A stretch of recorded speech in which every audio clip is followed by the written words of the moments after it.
Hello dear students, welcome again to my channel maths with Pooja. आज हम कक्षा 8 का अध्याय 11 जिसका नाम है क्षेत्रमिति, जिसे हम इंग्लिश में मेंसुरेशन भी बोलते हैं, वो स्टार्ट करने जा रहे हैं।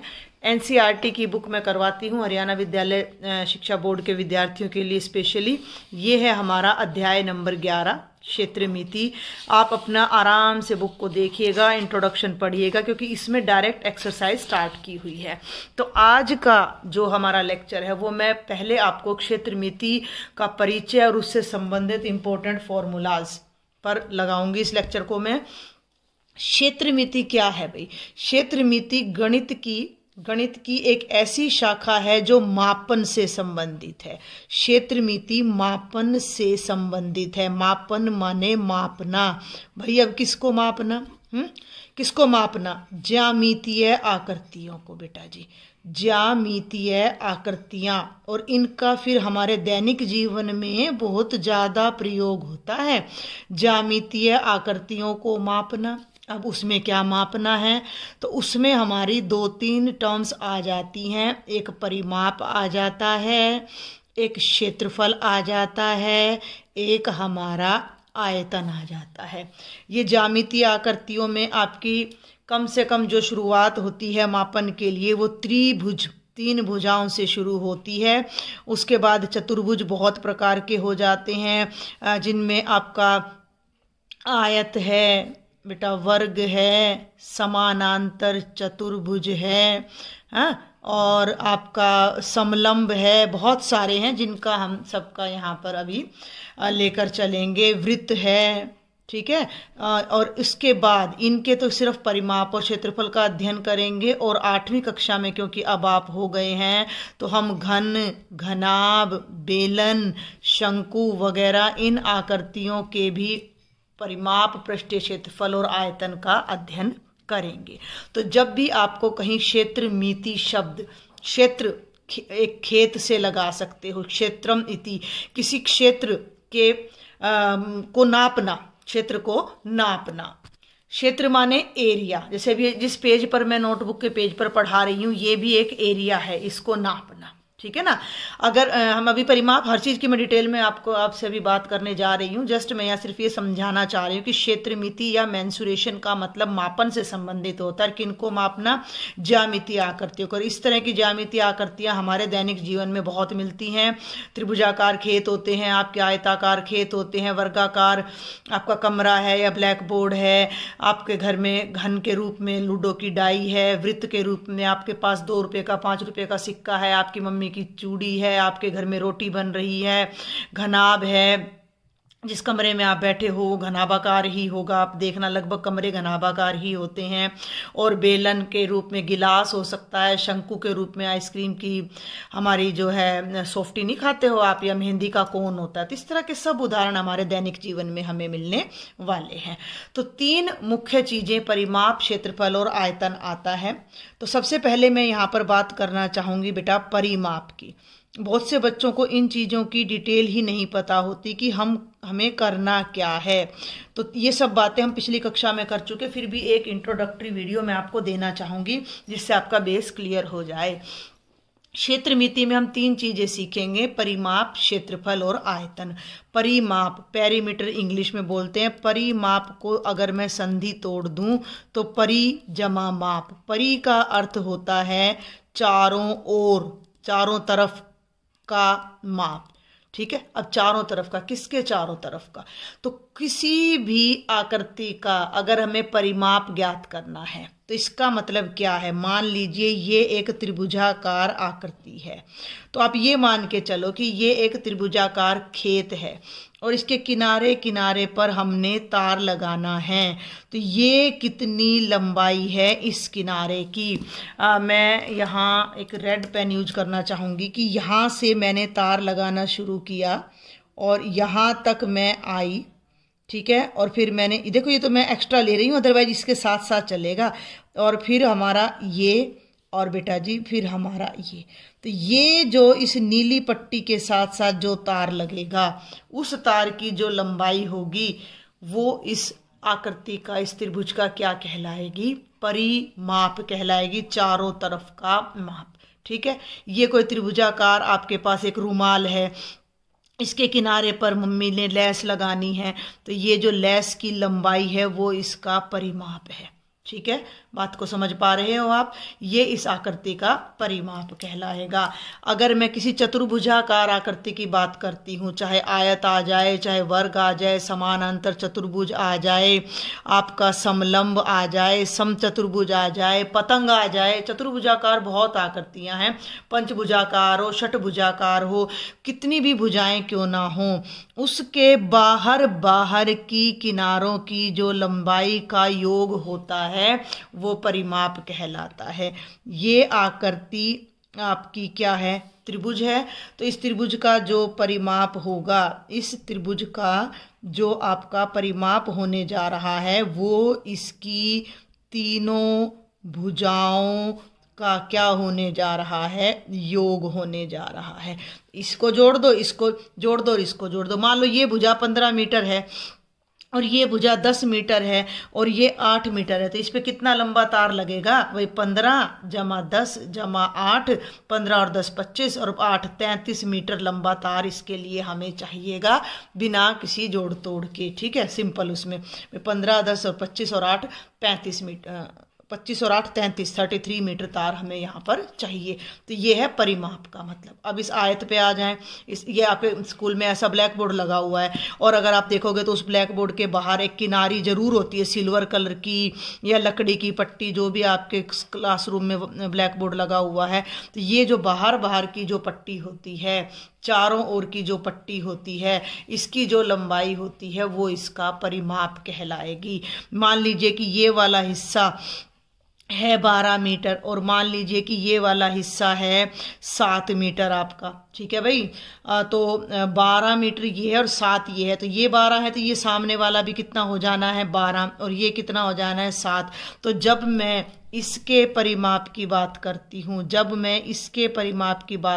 तो 12 + 7 + 12 + 7, मैं भी सिर्फ एग्जाम्पल समझा रही हूँ। 12 दूनी 24 और 7 दूनी 14 और 24 और 14 आपके कितने हो जाएंगे भाई? 38 मीटर। ठीक है ना, 24 और 14 कितने हो गए? 38 मीटर इसका परिमाप है। भी मान लो ऐसा आयताकार मेरे पास एक खेत है और उस पर तार लगाना है, तो यहाँ ये तार बीच में थोड़ी लगेगा, बीच में तो फसल उगेगी। तो ये बीच का एरिया क्या है? ये बीच का एरिया क्षेत्रफल है। ये त्रिभुज में भी जो बीच में खाली दिख रहा है वो क्षेत्रफल कहलाता है। तो सबसे पहले तो आपको परिमाप और क्षेत्रफल में अंतर स्पष्ट होना चाहिए कि किसी भी आकृति के परिमाप और क्षेत्रफल में क्या अंतर है। आ रहा है आपको यहाँ समझ में? अगर मैं किसी वृत्ताकार आकृति की बात करती हूँ तो ये वृत्त है, ये एक वृत्त है। जैसे घर में रोटी बनाती है मम्मी, पूरी बनाती है, और भाई आपके पास कोई 2 रुपये का 5 रुपये का सिक्का है, चूड़ी है हमारे पास मान लीजिए, तो उस चूड़ी को हम ये रख दे, तो उस चूड़ी के बाहर की, ठीक है ना, मान लीजिए कि मैं ही ये 1 मिनट भाई, ये चूड़ी मैं डाल रही हूँ, तो ये चूड़ी मैंने यहाँ रख दी। तो ये चूड़ी की जो कांच लग रहा है ना इसके चारों तरफ, अगर मैं इसको खोल के सीधा कर सकूं, ये तो कांच है, अगर ये तार का होता तो मैं इसको खोल के सीधा कर देती। तो इसकी जो बाहरी लंबाई है वो इसका परिमाप कहलाती है। लेकिन वृत्त में ना उसको परिमाप ना कहकर, क्योंकि ये गोल है तो इसे हम परिधि कह देते हैं, और इंग्लिश में इसको सरकमफ्रेंस बोल देते हैं। ठीक है, तो इनके सबके अलग अलग फॉर्मूले आएंगे, वो फॉर्मूले हमें मदद करेंगे कि भाई ऐसे बार बार किसी भी आकृति के लिए हमें बार बार ऐसे जोड़ना ना पड़े, एक फॉर्मूले से हमें साधारण तरीके से मिल जाए और हमारा जो है परिमाप क्षेत्रफल मिल जाए। और ये चूड़ी के अंदर का जो एरिया है ये इस चूड़ी द्वारा घेरा गया स्थान है, जो कि इसका क्षेत्रफल कहलाता है। तो ये मैंने 2-3 आकृतियों की सहायता से आपको परिमाप समझाने की कोशिश की है। एक और मैं बताना चाहूँगी आपको, अगर अभ्यास करना है तो आप 6ठी 7वीं की बुक उठाइएगा। मान लो आपको ये आकृति दे दी, कहीं ये आकृति आपको दे दी गई है और इसका आपने परिमाप ज्ञात करना है। ये ना वर्गाकार है ना आयताकार है, पता नहीं कितनी भुजाएं हैं, 1 2 3 4 5 6 7 8 9 10 11 12 और सब अलग अलग है। तो अब आपको मान लो ये कह दिया ये 2 मीटर है, ये 1 मीटर है आपकी, समझ रहे हो ना, और ये वाली आपकी 3 मीटर है। ऐसे हर भुजा की आपको लंबाई दे दी जाए तो इसका परिमाप क्या हो जाएगा? सभी भुजाओं की लंबाई का जोड़, सभी भुजाओं की लंबाई का योग। ठीक है, तो आपको मुख्य रूप से क्या समझना है कि कोई भी ज्योमेट्रिकल फिगर अगर आपको दी जाती है तो उसके चारों तरफ का माप क्या कहलाता है? परिमाप। अब दूसरी चीज इसमें आपने क्या ध्यान रखनी है कि परिमाप लंबाइयों का जोड़ है, और लंबाइयों में हमारी जो इकाई लगती है, जो यूनिट लगती है, वो मीटर, सेंटीमीटर, किलोमीटर, फुट वगैरह लगती है। तो परिमाप जब भी आप किसी आकृति का निकालेंगे तो वो जितना भी मान लो x आता है तो वो मीटर में आएगा, या वो सेंटीमीटर में आएगा, या वो किलोमीटर में आएगा, या वो फुट में आएगा, यानी उसकी घात एक ही रहेगी, वो एक इकाई है। ठीक है, समझ आ रही है बात? परिमाप का आंसर में हमेशा मीटर, सेंटीमीटर, किलोमीटर, मिलीमीटर जो भी इकाई लगेगी वो एक ही बार लगेगी, वर्ग मीटर या वर्ग सेंटीमीटर नहीं लगेगा। ठीक है, तो अभी मैं सभी आकृतियों के परिमाप के जो फॉर्मूले हैं वो अब आपको बताने जा रही हूँ, फिर हम क्षेत्रफल पर चलेंगे बाद में। तो मैं फटाफट से आपको सभी आकृतियाँ और उनके यहाँ पर परिमाप के सूत्र जो लगभग अब हमारे इस चैप्टर में यूज़ होने वाले हैं वो मैं बताने जा रही हूँ। परिमाप के सूत्र, ठीक है भाई। तो सबसे पहले तो हम बात करते हैं भाई इसकी। ये हमारा आ जाता है, क्या आ जाता है? त्रिभुज। इसका नाम क्या हो जाता है? त्रिभुज। तो त्रिभुज का जो हमारा परिमाप आएगा, त्रिभुज का जो हमारा परिमाप आएगा वो क्या हो जाएगा? तीनों भुजाओं का योग। तो मान लीजिए इस भुजा की लंबाई a है, इस भुजा की लंबाई b है और इस भुजा की लंबाई c है। तो इस त्रिभुज का जो परिमाप आएगा वो क्या आ जाएगा? a जमा b जमा c। ठीक है, समझ आ रही है मेरी बात? और इकाई लगेगी मीटर या सेंटीमीटर, जो भी आपको दे रखा है। मतलब तीनों भुजाओं की लंबाइयों को हमने यहाँ पर जोड़ देना है। इसके बाद जो मुख्य रूप से चतुर्भुज में देखो, अगर कि सिंपल चतुर्भुज है, सिंपल चतुर्भुज है, कैसा भी चतुर्भुज है, मान लो कोई भी चतुर्भुज है, इसका नाम है ABCD। ध्यान देना, त्रिभुज का भी नाम मैं लिख देती हूँ ABC। इस भुजा की लंबाई L है, इसकी लंबाई m है, इसकी n है और इसकी लंबाई p है। तो चतुर्भुज का ध्यान देना भाई मेरी बात पर, किसी भी चतुर्भुज का जो परिमाप होगा वो क्या हो जाएगा? सभी भुजाओं का योग l जमा m जमा n जमा p। इनको उठा के जोड़ दो, सिंपल। आगे बात समझ में। लेकिन ये आपके सिलेबस में नहीं आएगा। आपके सिलेबस में कुछ स्पेशल चतुर्भुज आएंगे। वो कौन से हैं? एक तो आयत है, मैं साथ साथ जल्दी से परिभाषा भी बता देती हूँ। आयत एक ऐसा स्पेशल चतुर्भुज होता है जिसकी आमने सामने की भुजाओं के जोड़े बराबर होते हैं और प्रत्येक कोण कितना होता है? 90 डिग्री का। तो अगर ये आयत की लंबाई, ये लंबाई को इंग्लिश में लेंथ बोलते हैं, तो लेंथ का पहला अक्षर L होता है। और ये चौड़ाई है, चौड़ाई को इंग्लिश में ब्रेड्थ बोलते हैं, ब्रेड्थ का पहला अक्षर B होता है। और ये हमारी क्या है? आयत है। तो बेटा जी आयत का परिमाप, मैं सूत्र बताने से पहले उसको समझाना ज़्यादा पसंद करती हूँ। तो अब आप ये देखो मैंने क्या बताया था, चारों भुजाओं का योग। भाई परिमाप का मतलब है चारों, 3 है तो 3 भुजाओं का योग, 4 है तो भैया 4 भुजाओं का योग। अब वो 4 भुजाएं ये हैं, जब इसकी लंबाई L है तो इसकी भी L है, ये B है तो ये भी B है। तो ध्यान देना L जमा B जमा L जमा B। अब हमने बीजगणित पढ़ रखा है, बीजीय व्यंजक और सर्वसमीकाएं मैंने कराई भी हैं, आपको सेट 3 में भी आई हैं। तो L प्लस L कितना हो जाएगा? 2L। B जमा B कितना हो जाएगा? 2B। अब हमने कॉमन लेना भी सीखा हुआ है तो दोनों में से 2 बाहर आ जाएगा और ये बन जाएगा L जमा B। तो ये होता है आयत के परिमाप का सूत्र, 2 ब्रैकेट लंबाई जमा चौड़ाई। तो ये कई बच्चे इसको याद कर लेते हैं, ये भी ठीक है। जिन बच्चों को याद नहीं हो तो उसको लॉजिक पता होना चाहिए कि परिमाप का मतलब चारों भुजाओं का योग। तो 2 ब्रैकेट लंबाई जमा चौड़ाई। तो ये आपका आयत का परिमाप आ जाता है। अब हम चौथी आकृति ले लेते हैं भैया, वर्ग। वर्ग एक ऐसा चतुर्भुज होता है जिसकी चारों भुजाएं भी समान होती हैं और चारों कोण भी समान होते हैं। मान लो इस वर्ग का नाम PQRS है और ये भुजा A है, A है, तो चारों ही भुजाओं की लंबाई कितनी पाएगी? आपकी A ही पाएगी। A का मतलब कुछ भी हो सकता है, 2 सेंटीमीटर या 20 सेंटीमीटर, कुछ भी। तो ये आकृति है हमारी वर्ग। क्या है ये आकृति? हमारी वर्ग। और अब मैं आपको ये बता रही हूँ वर्ग का परिमाप, तो चारों भुजाओं का योग। तो A जमा A जमा A जमा A, एक ही चर को 4 बार जोड़े तो कितना बन जाएगा हमारा? 4a बन जाएगा। तो 4a हमारा वर्ग का परिमाप आ जाता है। तो 4 परिमाप तो ये हो गए। अब मैं बात करती हूँ पहले वृत्त के बारे में। अभी अभी मैंने आपको वृत्त के बारे में बताया। तो वृत्त को मापने के लिए जिस यूनिट का प्रयोग किया जाता है वो उसकी त्रिज्या होती है। ठीक है ना। वृत्त हम सबको खींचना आता है। मैंने अभी लास्ट नहीं उसमें तो एंगल बताया था सेट वाले में। तो ये देखो ये ऐसे घुमाते हैं, तो जहां प्रकार रखते हैं और जहां तक हम इसको खोलते हैं तो ये दूरी हमारी आर यानी रेडियस। आर का मतलब इंग्लिश में थोड़ा थोड़ा इंग्लिश में भी आप सीखने की कोशिश किया कीजिए, क्योंकि फिर जब आप आगे बड़ी कक्षाओं में मैथ पढ़ेंगे तो आपको वहाँ दिक्कत नहीं आएगी। और ऐसे कोई मुश्किल शब्द नहीं होते हैं मैथ्स में, तो बहुत ज़्यादा इंग्लिश यूज़ भी नहीं होती है। तो रेडियस यानी कि वृत्त की त्रिज्या है। तो इस ऐसे में वृत्त का परिमाप मैंने बता दिया था, गोल है तो परिधि बोल देते हैं, तो वो कितना होगा 2 पाई आर। ठीक है, 2 पाई आर। इसके लिए हमारे पास बकायदा तरीका होता है, लेकिन अब हम 8वीं क्लास में आ चुके हैं तो अब आपको बस ये फॉर्मूले ही अपने ध्यान रखने हैं कि ये पाई का मतलब आप सबको पता होना चाहिए कि जनरली हम पाई को 22/7 के रूप में यूज करते हैं। बेटा मुख्यतः ये 5 फॉर्मूला आपके इस चैप्टर में यूज होंगे, कुछ और आएगा तो मैं आपको बीच में फिर बता दूंगी।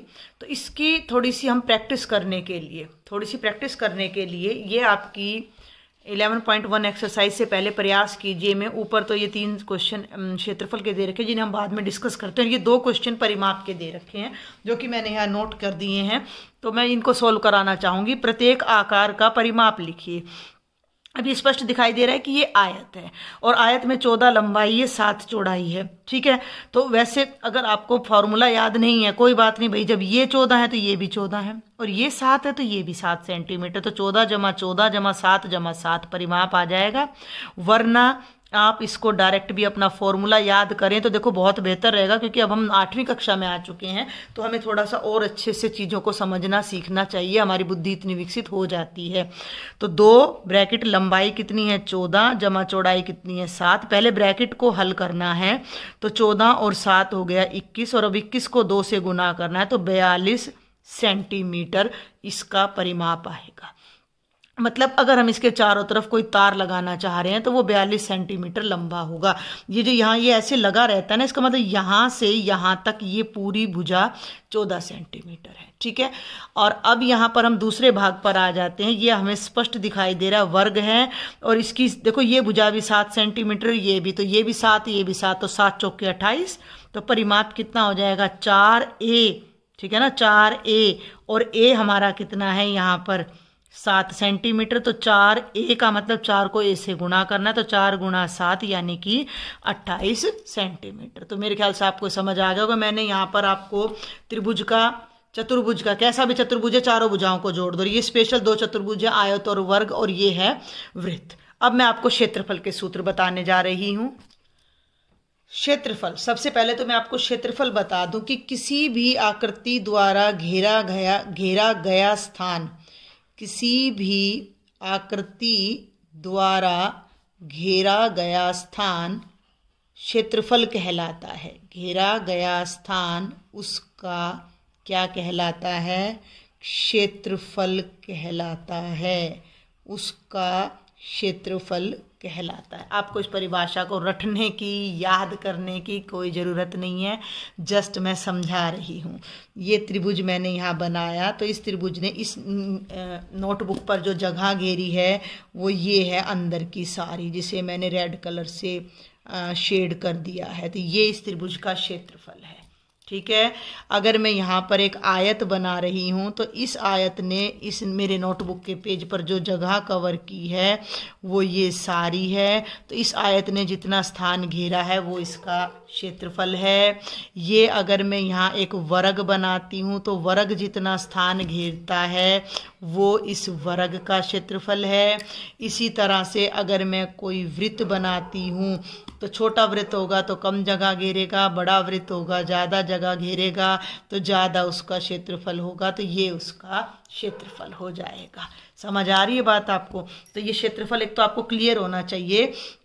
कि अब जब हम इस आयताकार भाग की ही मान लो मैं बात कर रही हूँ, तो ये आपका ब्लैक बोर्ड है, तो ये रेड एरिया तो वहाँ है, वो है जहाँ आपका टीचर आपको लिख के पढ़ाते हैं, जहाँ आपके टीचर आपको लिख कर पढ़ाते हैं।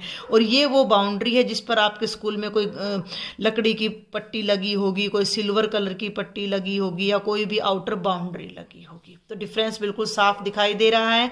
रेड कलर में जो है वो हमारा एरिया है, क्षेत्रफल है, जो ब्लू कलर में है वो हमारा पेरीमीटर है। ठीक है, मैं इधर लिखना चाहूँगी इस बात को कि जो ब्लू कलर में है वो हमारा परिमाप है या पेरीमीटर, और सर्कल के लिए वो सरकमफ्रेंस भी हो जाता है। और जो रेड कलर में है, कलर की ये स्पेलिंग भी चलती है वैसे, COLOUR होती थी पहले, लेकिन आजकल ये भी चलती है, तो वो हमारा क्षेत्रफल कहलाता है या एरिया कहलाता है। ठीक है, अब एरिया में एक बात का ध्यान रखना भैया, आपकी भैया जो यूनिट है ना एरिया की, वो डबल में चलती है। क्यों चलती है? एक छोटी सी बात मैं आपको बताऊं कि अगर मैं x को x से गुणा करूं तो x की पावर कितनी हो जाती है? 2। दो चीजें मिलकर पावर 2 हो जाती है। घात और घातांक आपने कर लिया होगा, नहीं तो इतना तो आपने 7वीं क्लास में भी पढ़ा होगा। अब इस आयत ने जो जगह घेर रखी है, आप एक सिंपल सी बात समझो कि मैंने यहाँ एक लाइन खींच दी लाइन, तो भैया इसकी तो केवल बेटा लंबाई है। मान लो ये लंबाई मेरी हो गई 5 मीटर। अब इतनी सी लाइन है, अब मैं कह रही हूँ कि भाई इस पे मैं कुछ लिखूं तो मैं नहीं लिख पाऊंगी, मुझे जगह चाहिए लिखने के लिए, तो मुझे थोड़ी सी ऊंचाई चाहिए। अब आपने कह दी भाई इतनी जगह हम दे देंगे, अब आप मुझे इतनी जगह दोगे तो यहाँ से इतना एरिया मुझे मिलेगा, लेकिन जितना यहाँ दोगे तो इतना एरिया मुझे मिल जाएगा, और इतनी जगह अगर मुझे मिलती है तो इतना एरिया मुझे मिल जाएगा। यानी जैसे जैसे मैं इस चौड़ाई को बढ़ाती जा रही हूँ, मुझे मिलने वाला एरिया जो पहले केवल इतना था, फिर वो इतना हो गया, और फिर वो इतना हो गया, वो बढ़ता चला गया। तो एरिया यानी क्षेत्रफल अकेली लंबाई से काम नहीं चल रहा, मुझे चौड़ाई की सख्त जरूरत है। जितनी मेरी चौड़ाई बढ़ेगी उतना मेरा एरिया बढ़ेगा। तो ये मान लो 4 मीटर है, तो इन दोनों ने मिलकर इस एरिया को कवर किया है, इन दोनों ने मिलकर इस एरिया को कवर किया है, तो इन दोनों से ही एरिया निकलेगा। और एरिया की जो यूनिट बनेगी वो वर्ग मीटर, वर्ग सेंटीमीटर, वर्ग किलोमीटर में रहेगी, क्योंकि एरिया लंबाई गुणा चौड़ाई से आता है। गुणा हो रहा है तभी बढ़ रहा है ये। ठीक है, तो अब मैं यहाँ पर आपको कुछ आकृति विशेष के क्षेत्रफल बताती हूँ। सबसे पहले तो मैं ये आयत का ही बता देती हूँ, मैंने आपके आगे आयत बनाई हुई है, मैं एक टेबल लास्ट में आपको दे दूंगी बना के। तो आयत का क्षेत्रफल होता है लंबाई गुणा चौड़ाई। ये इंग्लिश में लेंथ इनटू ब्रेड्थ लिख दिया है मैंने, और हिंदी में मैं यहाँ लिख देती हूँ लंबाई गुणा चौड़ाई। आप इस बात को समझ ही गए होंगे, मैं फिर से समझाने की कोशिश करती हूँ। ये मैं एक कागज ले लिया मैंने, और अब आप ये देखो भाई, ये मेरे कागज की लंबाई है लंबाई। अब भाई मैं इसको इतना सा कर लूँ, लंबा तो उतना ही है ना, ये लंबाई है और ये चौड़ाई है। चौड़ाई कम है तो मेरा क्षेत्रफल कम है। मैंने इसको थोड़ा और खोला, लंबाई चौड़ाई जितनी बढ़ी मेरा क्षेत्रफल और बढ़ गया।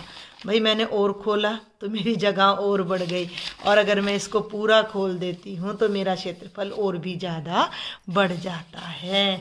तो लंबाई गुणा चौड़ाई हमारा क्या आ जाएगा? आयत का क्षेत्रफल। तो ये पहला नियम, पहला फॉर्मूला मैंने बताया। दूसरा मैं आपको बताने जा रही हूँ वर्ग का क्षेत्रफल। आकृतियाँ मैंने पिछले उसमें भी आपको बता दी थी, यहाँ भी मैं ये बना चुकी हूँ। फिर भी आयत मीन्स रेक्टेंगल, वर्ग मीन्स स्क्वेयर, वृत्त को सर्कल कहते हैं, त्रिभुज को ट्राइंगल कहते हैं। तो यहाँ अब ये देखिए जरा वर्ग का क्षेत्रफल, वर्ग भी वही है। वर्ग क्या है? वर्ग भी तो आयत ही है। ये लंबाई है a, ये चौड़ाई है जो कि a ही है। इन दोनों की गुणा करनी होती है। मेन क्या होता है? इन दोनों की गुणा करनी होती है। तो a गुणा a, या आप इसको हिंदी में कहो तो लंबाई गुणा लंबाई। अब लंबाई क्यों नहीं कहते? क्योंकि चारों भुजाएं बराबर है, तो इसको ना भुजा बोल देते हैं, वरना ये लंबाई है ये चौड़ाई है। अब लंबाई चौड़ाई दोनों बराबर है आपकी, इसलिए इसको भाई बराबर है इसलिए भुजा बोल देते। बस इतनी सी बात, नहीं तो फॉर्मूला वही है, घूम फिर के बात वहीं आ रही है कि इसको और इसको गुणा कर देना है। ठीक है, इस लंबाई को इससे गुणा कर देना है, तो ये वर्ग का क्षेत्रफल आ जाएगा। तीसरे नंबर पर हमारा जो क्षेत्रफल है, जो मैं आपको पहले बताना चाहूँगी, वो है समांतर। मैं अब क्षेत्रफल के बारे में एक बात और बता दूं कि जो क्षेत्रफल के सूत्र हैं वो कुछ खास आकृतियों के लिए हैं। कुछ आकृतियां ऐसी होती है जिनका क्षेत्रफल सूत्रों से नहीं निकलता। जैसे मान लो अब यही एक आकृति मैंने आपको दी थी, इसका क्षेत्रफल निकालना है तो मुझे इसके हिस्से करने पड़ेंगे, एक हिस्सा ये करूंगी तो इसका निकालूंगी, एक ये करूंगी इसका निकालूंगी, और एक इन तीनों को फिर मैं जोड़ूंगी। तो इस तरह से कई आकृतियां ऐसी हो जाती है जिनके लिए कोई पर्टिकुलर फॉर्मूला नहीं होता है। तो हम वही आकृतियां इस चैप्टर में सीखने जा रहे हैं जिनके लिए कुछ पर्टिकुलर फॉर्मूला है। तो समानांतर चतुर्भुज क्या होता है? जिसकी एक ऐसा चतुर्भुज जिसकी आमने सामने की भुजाएं समान अंतर पर हों और बराबर हों। तो ये इसके बराबर है, ये इसके, लेकिन इसका प्रत्येक कोण 90 का नहीं होगा। तो ये जो नीचे होता है ये तो इसका आधार कहलाता है, इंग्लिश में कहूँ तो बेस कहलाता है। और अब इसकी चौड़ाई नहीं है, ये चौड़ाई ये है, ये टेढ़ा है, ये टेढ़ा है। इसकी जो चौड़ाई है वो यहाँ से और यहाँ तक ये एक परपेंडिकुलर लाइन, ये चौड़ाई है, ये चौड़ाई नहीं है। यहाँ से भी डाल सकते हो आप। भाई आपको अगर मैं आपके कमरे की, घर के कमरे की हाइट नापने के लिए कह दूँ तो आप क्या करोगे? छत के टॉप पॉइंट से नीचे तक एक सीधी रेखा खींचोगे ना। तो ये इसकी हाइट है। हाइट कहूँ या मैं ऊंचाई कहूँ वो एक ही बात है। तो ये इसकी ऊंचाई है। तो बिल्कुल आयत की तरह इसका क्षेत्रफल हो जाता है आधार गुणा ऊंचाई। आप इसको क्या कर सकते हो कि इसको यहाँ से काट कर यहाँ लगा सकते हो, तो ये एक आयताकार आकृति ही बन जाएगी। तो वहीं से इसका क्षेत्रफल निकल कर आता है आधार गुणा ऊंचाई। तीनों फॉर्मूला में कोई फर्क नहीं है। आयत है, प्रत्येक कोण 90 का होता है, इसलिए लंबाई गुणा चौड़ाई हो जाता है। वर्ग का क्षेत्रफल में भी इन दोनों की गुणा हो रही है, लेकिन लंबाई चौड़ाई समान है, इसलिए भुजा गुणा भुजा कह देते हैं। समानांतर चतुर्भुज में चौड़ाई नहीं होती क्योंकि ये भुजा टेढ़ी जा रही है। तो हाइट ये है चौड़ाई, जिसको अब चौड़ाई नहीं कहेंगे, ऊंचाई कहेंगे। ये हाइट ऑफ द पैरेललोग्राम है, ये समांतर चतुर्भुज की ऊंचाई है, तो इसको ऊंचाई कहेंगे। तो ये हो गया आधार गुणा ऊंचाई। तीनों में कुछ भी नहीं किया, आधार को और ऊंचाई को गुणा किया। ये आधार था, ये ऊंचाई थी, ये आधार था, ये ऊंचाई थी, ये आधार था, ये ऊंचाई थी। वैसे भी 8वीं क्लास तक आते आते ये फॉर्मूलाज हमें लर्न हो जाते हैं। चौथे नंबर पर मैं ले रही हूँ यहाँ पर त्रिभुज का क्षेत्रफल। अब मैं एक बात आपको बता दूं कि जब हम किसी भी समानांतर चतुर्भुज का क्षेत्रफल, मैं यही बताना चाहूँगी क्योंकि मैं नेक्स्ट पेज पर आपको तालिका बनाकर देना चाह रही हूँ। तो ये त्रिभुज है, तो त्रिभुज किसी भी चतुर्भुज का आधा होता है। ये कागज है, ये समानांतर चतुर्भुज है, इसका एरिया मुझे पता लग गया। अब मैं इसको बीच में से ऐसे काट दिया मैंने, काट दिया तो दो त्रिभुज बनेंगे जिनका क्षेत्रफल बराबर होगा। तो अगर मैं इस पूरे के क्षेत्रफल का आधा कर दूं तो हमें त्रिभुज का क्षेत्रफल मिल जाएगा। तो त्रिभुज का क्षेत्रफल क्या होगा? इसका आधा 1/2 गुणा आधार गुणा ऊंचाई। तो ये हमारा आधार है। और ऊंचाई की बात फिर से करूं तो ये ऊंचाई है शीर्ष से और आधार तक बिल्कुल सीधी, ये हमारी ऊंचाई है, हाइट है। समझ रहे हो ना भैया आप? H4 हाइट, HEIGHT, और हाइट बोलूँ तो ऊंचाई। तो त्रिभुज का क्षेत्रफल समानांतर चतुर्भुज से आधा होता है। आधा का मतलब 1/2 गुणा आधार और गुणा में ऊंचाई। क्लियर है? एंड एट लास्ट हमारा सर्कल है, वृत्त है, जिसको हम मापने के लिए त्रिज्या का प्रयोग करते हैं। तो जो हमारे वृत्त का क्षेत्रफल है वो होता है पाई गुणा त्रिज्या का वर्ग, पाई आर स्क्वेयर। पाई अभी मैंने थोड़ी देर पहले भी आपको बताया था कि 22/7 होता है। अब मैं आपको इनकी एक टेबल बना देती हूँ जिससे आप अपनी फेयर नोटबुक में भी एक्सरसाइज स्टार्ट करने से पहले नोट करके चलेंगे। और मैं प्रयास कीजिए कि 1-2 क्वेश्चन है वो करा देती हूँ। ये बेटा मैंने आपके लिए क्षेत्रफल और परिमाप की एक छोटी सी तालिका बना दी, जिससे आप वीडियो को पॉज करके सेम अपनी नोटबुक में बनाएं तो बहुत बढ़िया रहेगा और आपके सामने रहेगा, ताकि बार बार आप इन्हें देखें तो आपको याद करने की ज़रूरत ना पड़े, आदत पड़ जाए। आरेख, ये चित्र, आकृति का नाम, ठीक है भाई, उस आकृति का नाम क्या है? तो ये त्रिभुज है, ये आधार, ऊंचाई, इसका परिमाप क्या हो गया? तीनों भुजाओं का योग, जितनी भी इनकी लंबाई। आप इन्हें चाहें तो ABC नाम दे सकते हैं। मान लीजिए ये भुजा A है और इस भुजा की लेंथ B है और इस भुजा की लेंथ हमारी लंबाई C है, तो ये हो जाएगा A + B + C। क्लियर है। बी थोड़ा अब यहाँ पर कंफ्यूज कर देता है कि B4 हम बेस ले रहे हैं, तो आप यहाँ बड़ा ABC ले लो। वैसे तो हम त्रिभुज की भुजाओं को छोटे ABC से ही लेते हैं, लेकिन अभी आप छोटी कक्षा में हो तो आप यहाँ बड़ा A, बड़ा B और बड़ा C ले सकते हो। परिमाप मैंने आपको बताया 1/2 गुना आधार गुना ऊंचाई। आयत, ये आयत की लंबाई, ये चौड़ाई। परिमाप 2 ब्रैकेट लंबाई जमा चौड़ाई, 2 ब्रैकेट लंबाई जमा चौड़ाई का मतलब 2 बार लंबाई लेनी है और 2 बार ही हमने चौड़ाई लेनी है, तो परिमाप आ जाएगा। ये ऊपर मैंने लिख दिया है, परिमाप मीटर सेंटीमीटर में होता है, क्षेत्रफल वर्ग मीटर वर्ग सेंटीमीटर या जो भी इकाई हो वो होता है। और आयत का क्षेत्रफल लंबाई गुना चौड़ाई LB होता है। वर्ग दोनों भुजाएं बराबर है। परिमाप चारों भुजाओं का योग A जमा A जमा 4 है और A²। पीछे सारा मैं एक्सप्लेन कर चुकी हूँ। समांतर चतुर्भुज ये आधार है, ये ऊंचाई है, तो ये आपका क्षेत्रफल हो जाएगा आधार गुना ऊंचाई। परिमाप हो जाएगा चारों भुजाओं का योग। और लास्ट में सर्कल जिसकी त्रिज्या R है, तो परिमाप 2πr है और क्षेत्रफल πr² है।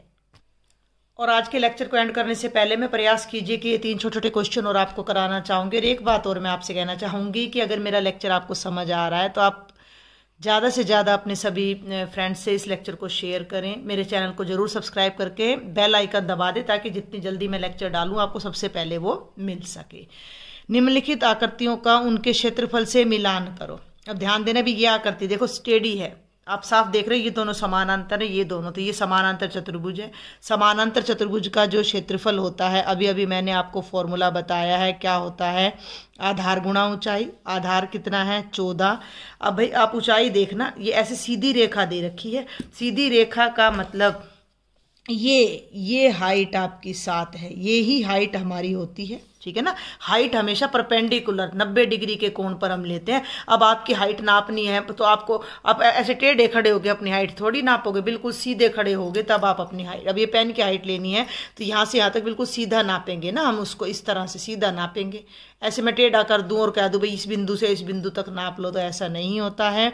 तो 14 और ऊंचाई हो गई 7, तो 14 7 98 वर्ग सेंटीमीटर। तो ये हमारा आंसर आ जाएगा पहले पार्ट का। आगे बढ़ते हैं। ये आकृति ना अर्धवृत्त है, अर्धवृत्त है, वृत्त को काट लो आधा। ये देखो मैं भी अगर आपको यहाँ पूरा करके दिखाऊं, आपके लिए मैं पूरा कर रही हूँ, उसमें चित्र में पूरा नहीं है ये। और ये ऐसे 7 कह रहा है, इसका मतलब क्या है, यहाँ से यहाँ तक 7 है। और ये क्या है, ये तो वृत्त की त्रिज्या है। केंद्र से परिधि को मिलाने वाली हर रेखा त्रिज्या होती है, तो त्रिज्या 7 है। और ये अर्धवृत्त है। अर्धवृत्त का क्षेत्रफल, वृत्त का क्षेत्रफल, देखो मेरी बात को समझना, वृत्त का क्षेत्रफल होता है πr²। तो अर्धवृत्त क्या होता है, अर्धवृत्त उसका आधा होता है, तो 1/2 गुणा πr²। तो वैल्यू रख दो 1/2। पाई का मतलब 22/7। r² का मतलब r को 2 बार लिखना है, तो 7 गुणा 7। 7 से 7 कैंसिल, 2 से ये कैंसिल, 22 और 11 7 77 वर्ग सेंटीमीटर। तो ये हमारे सेकंड का आंसर है, ये फर्स्ट का, ये सेकंड का। और ये लास्ट क्वेश्चन है त्रिभुज। भाई इसकी हाइट मैंने नोट नहीं की, 1 मिनट। ये हाइट 7 सेंटीमीटर। अब आप देखो तो इसकी तीनों भुजाएं दे रखी हैं, ये सिर्फ हमें कंफ्यूज करने के लिए दे रखी हैं। अगर हमें परिमाप निकालना होता तो मैं इन तीनों को जोड़ देती, 11 और 9 20 और 14 34 सेंटीमीटर ये आ जाता। लेकिन अब तो हमने इस त्रिभुज का क्षेत्रफल निकालना है, जो कि होता है 1/2 गुणा आधार गुणा ऊंचाई। तो आधार कितना हो गया 14, ऊंचाई कितनी हो गई 7, तो 2 7 14, 7 7 49 वर्ग सेंटीमीटर। तो ये हमारे तीसरे पार्ट का आंसर आ जाता है। तो यहाँ तक बेटा आपकी 11.1 में कोई उदाहरण आपको नहीं दे रखा था, इंट्रोडक्शन थी, मैंने अपनी तरफ से द बेस्ट देने की कोशिश की है। कोई भी डाउट रहता है तो आपने मुझे कमेंट बॉक्स होता है नीचे, उसमें आप अपने डाउट्स लिखें।